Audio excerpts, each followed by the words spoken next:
ಅವರಿಗೆ ನಮ್ಮ ಚಂದ್ರ ವಕೀಲರು ಅಲ್ಲಿಂದ ಅಧ್ಯಕ್ಷರು ಇವರಿಂದ ಸ್ವಾಗತ. ಅದೇ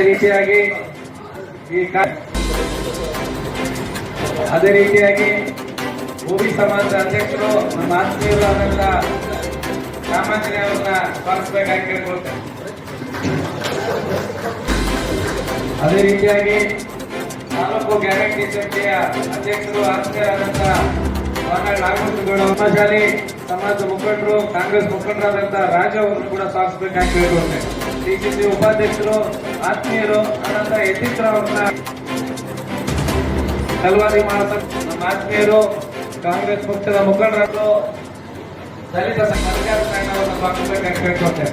ಸದಸ್ಯರಾದಂತಹ ಆಸಿಫ್ ಅವರನ್ನು ಕೂಡ ಮಾರ್ಗದರ್ಶಕರಾದಂತಹ ವೆಂಕಟೇಶ್ವರ ಅವರನ್ನ ಸ್ವಾಗತಿಸಬೇಕಾಗಿ ದುರ್ಗಾಪ್ರಸಾದ್ ಇನ್ನೊಬ್ಬರು ಮ್ಯಾನೇಜರ್ ನಾಗರ ಎಲ್ಲ ಸಹಕಾರದೊಂದಿಗೆ ಮತ್ತು ಪ್ರತ್ಯಕ್ಷ ಮತ್ತು ಪರೋಕ್ಷವಾಗಿ ಈ ಕಾರ್ಯಕ್ರಮಕ್ಕೆ ಸಭ್ಯತಕ್ಕಂಥ ಕೊಡುಗೆ ಅವರೆಲ್ಲ ಈ ಕಾರಣದಲ್ಲಿ ನಾನು ಸ್ಮರಿಸ್ತೀನಿ.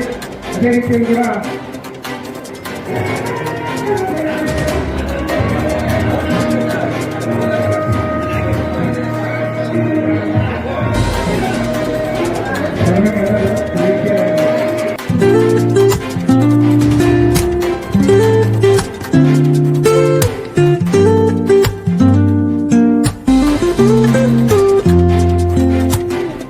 Woke up late, missed the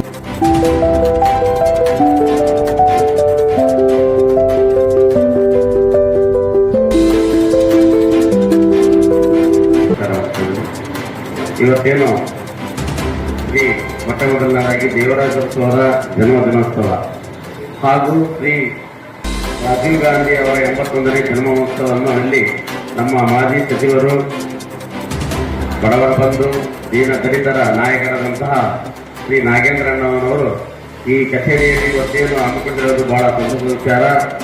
ಇದೇ ರೀತಿ ಅವರ ಎಲ್ಲಿದ್ದರೂ ಸಹ ಅವರು ಇವತ್ತು ಸಭೆಗೆ ಆದರೂ ಸಹ ಎಷ್ಟು ಜನ ಸೇರಿಬಿಟ್ಟು ರವಿಮಾನಗುಡಿ ಉತ್ಸವದ ಮಾಡ್ತಿರೋದು ಬಹಳ ಸಂತೋಷದ ವಿಚಾರ.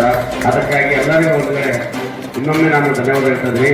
ಇವತ್ತೇನು ದೇವರಾಜರು ಮಾಡ್ಕೊಂಡು ಬಂದಂಥ ಹಿಂದುಳಿದ ಜನಾಂಗಗಳಿಗೆ ಕೈಯಿಂದ ಅವತ್ತಿನ ಸ್ಟಾರ್ಟ್ ಆಗಿದೆ. ಅದನ್ನ ಮತ್ತೆ ಮುಂದುವರ್ಸ್ಕೊಂಡು ಹೋಗಿದ್ದು ಮಾನ್ಯ ಈಗಿನ ಮುಖ್ಯಮಂತ್ರಿಗಳಾದ ಸಿದ್ದರಾಮಯ್ಯ ಅವರು, ಅವತ್ತಿನ ನಾಯಕರಾದಂತಹ ಮುತ್ತಪ್ಪ ಅವರು, ಯಾವನೂರು ಸಾಹೇಬರು, ಭಾರಿ ಇನ್ನ ಅನೇಕ ಜನರ ಕೊಡುಗೆ. ಇದು ದೇವರಾಜ ಅರಸು ವೇದಿಕೆ ಅಂತಂದ್ರೆ ಬಳ್ಳಾರಿಯಲ್ಲಿ ಹೈಯಿಂದ ಸ್ಟಾರ್ಟ್ ಆಗಿದ್ದೆ ಬಳ್ಳಾರಿ ನಾಯಕರಿಂದ. ಇದನ್ನ ಸ್ಟಾರ್ಟ್ ಮಾಡಿದ್ದು ಬಳ್ಳಾರಿ, ಆದರೆ ಅದನ್ನ ಮುಂದೆ ತಂದಿದ್ದು ಬೆಂಗಳೂರಿನಿಂದಲೇ ಸ್ಟಾರ್ಟ್ ಮಾಡಿದ್ರು. ಇದು ಒಂದು ಬಹಳ ಸಂತೋಷದ ವಿಚಾರ. ಅದೇ ರೀತಿ ನಮಗೆ ರಾಜೀವ್ ಗಾಂಧಿ ಅವರು IDBIಗೆ ಮತ್ತು ತಂತ್ರಜ್ಞಾನವನ್ನು ತಂದವರ ಮೊದಲ ವ್ಯಕ್ತಿ ಅವರೇ ವೋಟರ್ ID ಲಿಸ್ಟ್ ಮಾಡಬೇಕಂತಿತ್ತು, ಅವರ ಕನಸಿತ್ತು. ಆಮೇಲೆ ಕಂಪ್ಯೂಟರ್ ಯೂಸ್ ಮಾಡಬೇಕಾಗಿತ್ತು. ಆಮೇಲೆ ಒಂದು ಪ್ರತಿಯೊಬ್ಬ ಬಡವರು ಕಾರಿನಲ್ಲಿ ಓಡಾಡಬೇಕಂತಂದೇಳಿ ಅವರ ಆಸೆ ಆಗಿತ್ತು. ಅದನ್ನು ತಂದಿದ್ದೇ ಮಾರ್ಗ ಸುದ್ದಿಗೆ ಅಂತಂದೇಳಿ ಕೇವಲ ಅದು 70,000 ರೂಪಾಯಿಗೆ ಒಬ್ಬ ಬಡವರು ಓಡಾಡಬೇಕು ಹಾಗೆ ಕಾಲಕ್ಕೆ ಅಂತಂದು ಹೇಳಿದ್ರೆ ಅದು ಒಂದು ಟ್ಯಾಕ್ಸ್ ಅದನ್ನು ಸೇರಬೇಕು 2 ಲಕ್ಷ ಆಗಿದ್ದು ಅದು ಸೌಕರ್ಯ ಒಳಗೆ ಹಾಕಬೇಕು, ಬಡವರಿಗೆ ಆಗಲಿಲ್ಲ. ಅದೊಂದು ಕನಸು ನನಸಾಗಲಿಲ್ಲ.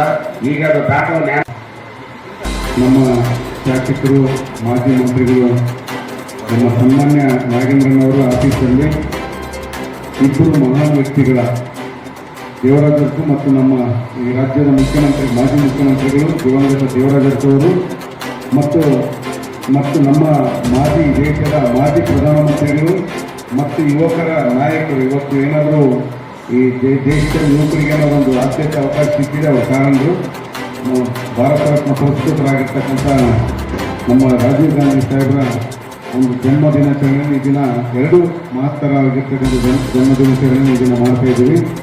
ವಿಶೇಷವಾಗಿ ನಾವು ಲೇಟಾಗಿ ಬಂದಿದ್ದೀವಿ. ನಾವು ಯಾಕಂದ್ರೆ ಸರ್ಕಾರಿ ಕಾರ್ಯಕ್ರಮ ಇತ್ತು, ಅದು 11 ಗಂಟೆಗೆ ಸ್ಟಾರ್ಟ್ ಮಾಡಿಬಿಟ್ವಿ. ನಾವೊಂದು ಇಲ್ಲಿ ಮುಗಿಸ್ಕೊಂಡು ಅಲ್ಲಿಗೆ ಹೋಗೋಣ ಅಂತ ಯೋಚನೆ ಮಾಡಿದ್ವಿ. ಇದರಿಂದ ಲೇಟ್ ಆಗ್ತದೆ, 12 ಗಂಟೆ ಮೇಲೆ ಅಂದರೆ ಅಲ್ಲಿಗೆ ಹೋದ್ವಿ. ಅದನ್ನು ಲೇಟ್ ಮಾಡಿದ್ರು. ಬನ್ನಿ ಗಾಡಿ ಮಾಡಿ ಜಿಲ್ಲಾಧ್ಯಕ್ಷರು ಸರಿ ಮುಂದೆ ಸರ್.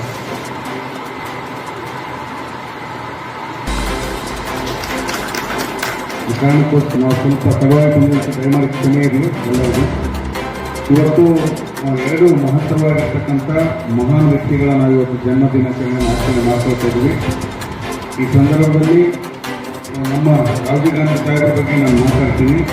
ಯಾಕಂತಂದರೆ ಅವರು ಈ ದೇಶದ ಪ್ರಧಾನಮಂತ್ರಿ ಆದಾಗ ಇವತ್ತೇನಾದರೂ ಗ್ಲೋಬಲೈಸೇಷನ್ ನಾವೇನಾದರೂ ಪ್ರಪಂಚಕ್ಕೆ ನಾವು ಗೊತ್ತಾಗಿದ್ರೆ, ಇವತ್ತೇನಾದರೂ ನಮ್ಮ ಹತ್ರ ಲ್ಯಾಪ್ಟಾಪು, ಮೊಬೈಲ್ಸು, ಕಂಪ್ಯೂಟರ್ಸ್ ಏನಾದರೂ ಇದ್ದರೆ ಅದೇನಾದರೂ ಈ ದೇಶಕ್ಕೆ ಬಂದ